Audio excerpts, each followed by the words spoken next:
Üzgüm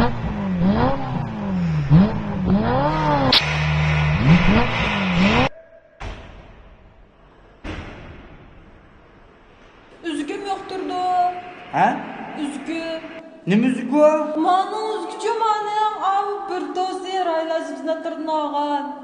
Ha? Ha, boptu ben başına beray. Hazır paramda. Ata.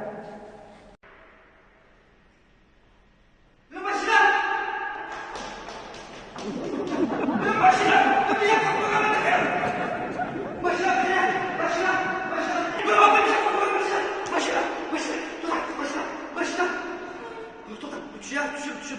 Başına düşün beni. Düşün bu. Düşün. Sen vur bana düşün bana.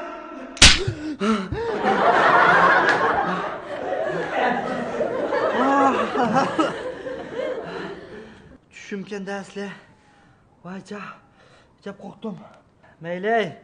Islı maşinamız ne baptı? He?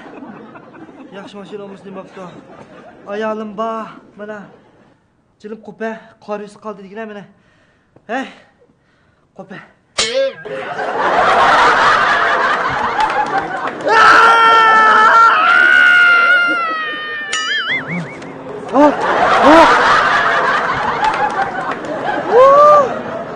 Hanım boz düşümke. Ne isli maşina, ne xotin. Muş turmuşum yaxşı kecman meni. Sadık bala ne, töp günah ne.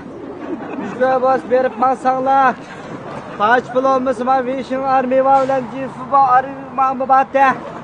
Sol kılıç taşı bakan bolsanglar üçkü bolu tabak yemgili.